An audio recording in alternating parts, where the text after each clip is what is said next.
சொல்லற்கரியானை சொல்லி திருவடிக்கு சொல்லிய பாட்டின் பொருளுணர்ந்து சொல்லுவார்.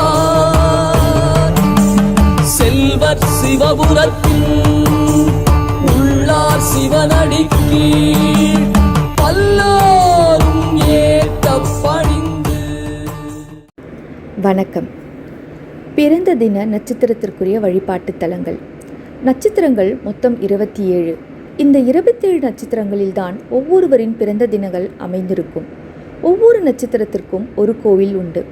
அவரவர் பிறந்த நட்சத்திரத்தன்று அதற்குரிய கோயில்களுக்கு சென்று அத்தல இறைவனை தரிசனம் செய்தால் நல்ல பலன்களை பெறலாம். இதன் அடிப்படையில் 27 நட்சத்திரத்திற்குரிய கோயில்கள் குறித்து இந்த பதிவில் காண்போம். அஸ்வினி. இந்த நட்சத்திரத்தில் பிறந்தவர்கள் வழிபட வேண்டிய ஆலயம் பிறவி மருந்தீஸ்வரர் திருக்கோவில். இந்த கோவில் திருவாரூரில் இருந்து 30 கிலோமீட்டர் தொலைவில் உள்ளது. பரணி. இந்த நட்சத்திரத்தில் பிறந்தவர்கள் வழிபட வேண்டிய திருத்தலம் அக்னீஸ்வரர் திருக்கோவில். இக்கோவில் நல்லாடை என்ற ஊரில் உள்ளது. மயிலாடுதுறையில் இருந்து காரைக்கால் செல்லும் வழியில் 15 கிலோமீட்டர் தூரத்தில் உள்ளது. கார்த்திகை. இந்த நட்சத்திரத்தில் பிறந்தவர்கள் வழிபட வேண்டிய ஆலயம் காத்திர சுந்தரேஸ்வரர் ஆலயம். இது மயிலாடுதுறையில் இருந்து பூம்புகார் செல்லும் வழியில் 8 கிலோமீட்டர் தூரத்தில் உள்ளது. ரோஹிணி. இந்த நட்சத்திரத்தில் பிறந்தவர்கள் வழிபட வேண்டிய ஆலயம் பாண்டவதூத பெருமாள் ஆலயம். இந்த ஆலயம் காஞ்சிபுரம் ஏகாம்பரேஸ்வரர் கோவில் எதிரில் உள்ள சாலையில் உள்ளது. மிருகஷீரிடம். இந்த நட்சத்திரத்தில் பிறந்தவர்கள் ஆதி நாராயண பெருமாள் கோவிலுக்கு சென்று வழிபட வேண்டும். தஞ்சாவூரில் இருந்து திருவாரூர் செல்லும் சாலையில் 50 கிலோமீட்டர் தூரத்தில் முகந்தனூர் என்ற ஊரில் உள்ளது. இங்கிருந்து 1 கிலோமீட்டர் தொலைவில் இந்த ஆலயம் இருக்கிறது. திருவாதிரை. இந்த நட்சத்திரத்தில் பிறந்தவர்கள் அபயவரத ஈஸ்வரர் ஆலயத்திற்கு சென்று வழிபாடு செய்ய வேண்டும். இந்த ஆலயம் அபிராமிப்பட்டினம் என்ற ஊரில் உள்ளது. தஞ்சாவூரில் இருந்து 70 கிலோமீட்டர் தொலைவில் உள்ள பட்டுக்கோட்டைக்கு சென்று அங்கிருந்து 12 கிலோமீட்டர் சென்றால் இந்த ஊரை அடையலாம். புனர்பூசம். இந்த நட்சத்திரத்தில் பிறந்தவர்கள் அதிதீஸ்வரர் திருக்கோவிலை வழிபாடு செய்ய வேண்டும். இந்த கோவில் பழைய வாணியம்பாடியில் அமைந்துள்ளது. வேலூரில் இருந்து கிருஷ்ணகிரி செல்லும் வழியில் 67 கிலோமீட்டர் தொலைவில் வாணியம்பாடி உள்ளது. அங்கிருந்து 3 கிலோமீட்டர் தொலைவில் பழைய வாணியம்பாடியில் இக்கோவில் இருக்கிறது. பூசம். இந்த நட்சத்திரத்தில் பிறந்தவர்கள் வழிபட வேண்டிய ஆலயம் அட்சயபுரீஸ்வரர் திருக்கோவில்.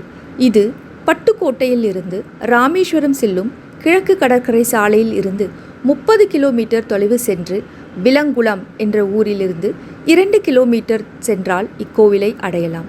அல்லது புதுக்கோட்டையில் இருந்து பேராவூரணி வழியாகவும் இக்கோவிலை வந்து அடையலாம். ஆயில்யம். இந்த நட்சத்திரத்தில் பிறந்தவர்கள் வழிபட வேண்டிய கோவில் கர்க்கடேஸ்வரர் ஆலயம். கும்பகோணத்தில் இருந்து சூரியனார் கோவில் செல்லும் சாலையில் 11 கிலோமீட்டர் தொலைவில் உள்ளது. திருவிசநல்லூரிலிருந்து பிரியும் ரோட்டில் 2 கிலோமீட்டர் தொலைவில் திருந்துதேவன்குடி என்ற ஊரில் இந்த ஆலயம் உள்ளது. மகம். இந்த நட்சத்திரத்தில் பிறந்தவர்கள் மகாலிங்கேஸ்வரர் திருக்கோவிலை வழிபட வேண்டும். திண்டுக்கல்லில் இருந்து நத்தம் செல்லும் சாலையில் 12 கிலோமீட்டர் தூரத்தில் உள்ளது விராலிப்பட்டி. இங்கிருந்து 2 கிலோமீட்டர் சென்றால் இந்த ஆலயத்தை அடையலாம். பூரம். இந்த நட்சத்திரத்தில் பிறந்தவர்கள் ஸ்ரீஹரி தீர்த்தேஸ்வரர் திருக்கோவிலுக்கு சென்று வழிபட வேண்டும். இந்த ஆலயம் திருவரங்குளம் என்ற ஊரில் உள்ளது. புதுக்கோட்டையில் இருந்து பட்டுக்கோட்டை செல்லும் வழியில் 7 கிலோமீட்டர் தொலைவில் திருவரங்குளம் உள்ளது. உத்திரம். இந்த நட்சத்திரத்தில் பிறந்தவர்கள் மாங்கல்யேஸ்வரர் திருக்கோவிலுக்கு சென்று வழிபட வேண்டும். இந்த ஆலயம் இடையாற்று மங்கலம் என்ற ஊரில் உள்ளது. திருச்சி சத்திரம் பேருந்து நிலையத்தில் இருந்து 22 கிலோமீட்டர் தூரத்தில் உள்ள லால்குடி சென்று அங்கிருந்து 5 கிலோமீட்டர் சென்றால் இந்த ஆலயத்தை அடையலாம். அஸ்தம். இந்த நட்சத்திரத்தில் பிறந்தவர்கள் வழிபட வேண்டிய ஆலயம் கிருபா கூபாரேஸ்வரர் திருக்கோவில்.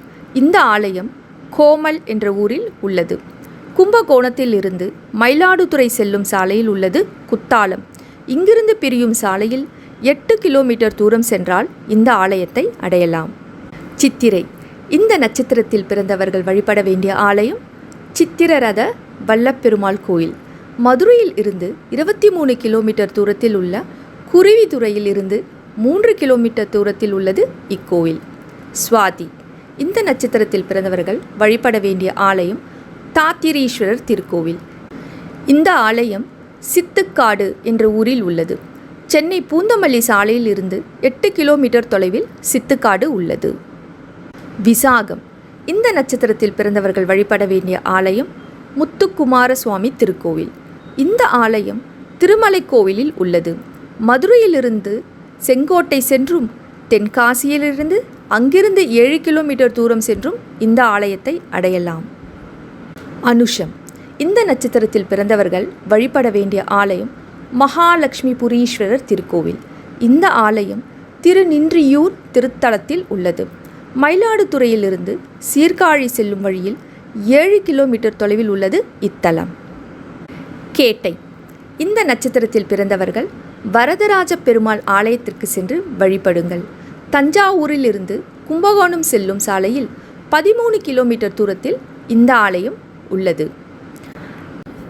மூலம். இந்த நட்சத்திரத்தில் பிறந்தவர்கள் வழிபட வேண்டியது சிங்கீஸ்வரர் திருக்கோவில். இந்த ஆலயம் மப்பேடு என்ற ஊரில் உள்ளது. சென்னை கோயம்பேட்டிலிருந்து தக்கோலம் செல்லும் வழியில் 45 கிலோமீட்டர் தொலைவில் பேரம்பாக்கம் செல்லும் சாலையில் 22 கிலோமீட்டர் தொலைவில் உள்ளது இந்த திருக்கோவில். பூராடம். இந்த நட்சத்திரத்தில் பிறந்தவர்கள் வழிபட வேண்டிய ஆலயம் ஆகாச பூரீஸ்வரர் திருக்கோவில். இந்த ஆலயம் கடுவலி என்ற ஊரில் இருக்கிறது. தஞ்சாவூரில் இருந்து திருவையாறு சென்று அங்கிருந்து 4 கிலோமீட்டர் தூரத்தில் இருக்கிறது கடுவலி என்ற ஊர். உத்திராடம். இந்த நட்சத்திரத்தில் பிறந்தவர்கள் பிரம்மபுரீஸ்வரர் திருக்கோவிலில் வழிபாடு செய்ய வேண்டும். இந்த ஆலயம் பூங்கொடி என்ற திருத்தலத்தில் உள்ளது. சிவகங்கையிலிருந்து காரைக்குடி செல்லும் வழியில் 12 கிலோமீட்டர் தூரத்தில் இருந்து பிரியும் சாலையில் 3 கிலோமீட்டர் சென்றால் பூங்கொடி தலத்தை அடையலாம். திருவோணம். இந்த நட்சத்திரத்தில் பிறந்தவர்கள் பிரசன்ன வெங்கடேஷ பெருமாள் கோவிலில் வழிபாடு செய்ய வேண்டும். திருப்பார்கடல் என்ற இடத்தில் இந்த ஆலயம் இருக்கிறது. வேலூரில் இருந்து சென்னை செல்லும் சாலையில் காவேரி பாக்கம் உள்ளது. இங்கிருந்து பிரியும் சாலையில் 2 கிலோமீட்டர் சென்றால் இந்த ஆலயத்தை அடையலாம். அவிட்டம். இந்த நட்சத்திரத்தில் பிறந்தவர்கள் பிரம்ம ஞான புரீஸ்வரர் ஆலயத்தில் வழிபட வேண்டும். இந்த ஆலயம் கொருக்கை என்ற இடத்தில் உள்ளது. கும்பகோணத்தில் இருந்து தாராசுரம் வழியாக மருதாநல்லூர் செல்லும் பேருந்தில் செல்ல வேண்டும். சதயம். இந்த நட்சத்திரத்தில் பிறந்தவர்கள் அக்னிபுரீஸ்வரர் ஆலயம் சென்று வழிபட வேண்டும். இது திருப்புகலூர் என்ற இடத்தில் உள்ளது. திருவாரூர் மாவட்டம் நன்னிலத்தில் இருந்து 10 கிலோமீட்டர் தொலைவில் இத்தலம் உள்ளது. பூரட்டாதி. இந்த நட்சத்திரத்தில் பிறந்தவர்கள் திருவானேஸ்வரர் திருக்கோவிலில் அருளும் இறைவனை வழிபாடு செய்ய வேண்டும். இந்த ஆலயம் ரங்கநாதபுரம் என்ற ஊரில் உள்ளது. திருவையாறில் இருந்து 17 கிலோமீட்டர் தூரத்தில் உள்ள திருக்காட்டுப்பள்ளியில் இருந்து 2 கிலோமீட்டர் தூரத்தில் இந்த தலம் உள்ளது. உத்திரட்டாதி. இந்த நட்சத்திரத்தில் பிறந்தவர்கள் வழிபட வேண்டியது சகஸ்ரலக்ஷ்மீஸ்வரர் திருக்கோவில். இந்த ஆலயம் தீயத்தூர் என்ற இடத்தில் இருக்கிறது. புதுக்கோட்டையில் இருந்து 40 கிலோமீட்டர் தூரத்தில் உள்ள திருபுவன வாசல் செல்லும் சாலையில் 21 கிலோமீட்டர் தூரத்தில் தீயத்தூர் உள்ளது. ரேவதி. இந்த நட்சத்திரத்தில் பிறந்தவர்கள் வழிபட வேண்டியது கைலாயநாதர் ஆலயம். திருச்சியில் இருந்து முசிறி சென்று அங்கிருந்து 21 கிலோமீட்டர் சென்று தாத்தையங்கார் ஊரில் இறங்கி அங்கிருந்து 5 கிலோமீட்டர் தூரத்தில் உள்ள காருக்குடி என்னும் இடத்தில் இந்த ஆலயம் அமைந்துள்ளது. பகிரப்படும் பகிர்வுகள் பிறர் அறிந்து கொள்வதற்காக தவிர பிறர் பிரதி உரிமையை மீறும் எண்ணம் இல்லை. அசல் பதிவேற்றியவருக்கு நன்றி. இந்த வீடியோ உங்களுக்கு பிடிச்சிருந்தா லைக் பண்ணுங்க, ஷேர் பண்ணுங்க, கமெண்ட் பண்ணுங்க, மறக்காம சப்ஸ்கிரைப் பண்ணிடுங்க, அந்த பெல் பட்டனையும் கிளிக் பண்ணிடுங்க.